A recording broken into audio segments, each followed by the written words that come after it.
Good morning. আজকে 4 তারিখ। আমার সারপ্রাইজ সকালবেলা মর্নিংয়ে 7টা বাজে ও যাচ্ছে ড্রয়িং ক্লাসে, তাই ওকে একটু আগাতে আসলাম। যদিও আজকে ডিউটি আছে তো ওই জন্য তাড়াতাড়ি রান্না করতে হবে। এই আমি আজকে মুগ ডাল রান্না করব, মুগ ডাল ভেজে নিচ্ছিলাম। তাড়াহুড়ো করে রান্না, সত্যি বলতে পুরো ভিডিওটা করা হয় না।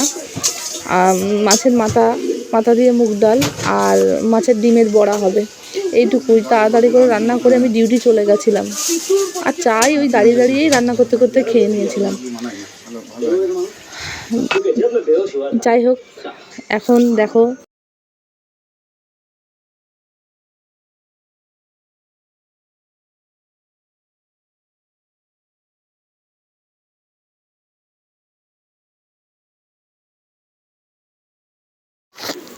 সারপ্রাইজ প্রচুর এক্সাইটেড, ওর মামার বিয়ে।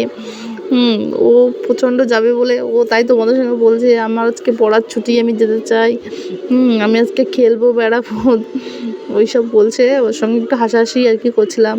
ওরা তো ছোটো, খুব এক্সাইটেড। হ্যাঁ, তাই বলছে যে আজকে আম্মু আমাকে পড়াটা ছুটি দিল না।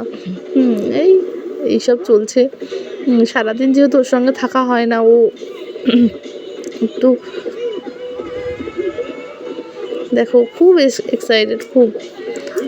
যাই হোক, চলো আমরা এবার বেরোবো। হ্যাঁ, দেখো আমরা ভাবিকে আজকে যেহেতু ক্ষীর গালে, গায়ে হলুদ, জানি না সবাই তোমরা কী বলে, আমাদের মধ্যে তো গায়ে হলুদ ক্ষীর গালেই বলে। আমরা যাচ্ছি রাস্তা দিয়ে,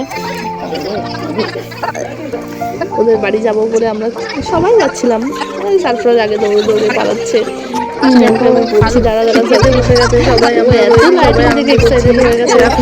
দাঁড়াচ্ছেই না, ওই আমাদের ছোটো পুকুরিটা, ও তো লোকজন দেখে একদম আসতে চাইছে না। ওইটা আমার সারপ্রাইজ দাঁড়িয়ে আছে। খুব আনন্দ হয়েছিল, খুব সুন্দর লাইটিং সাজিয়েছিল, খুব সুন্দর। সত্যি বলতে তারপর ওরা আমাদের অনেক বেশি কিছু আমাদের যা ভালো লাগে, আমাদের ফ্যামিলি প্রত্যেকেই উঠলাম।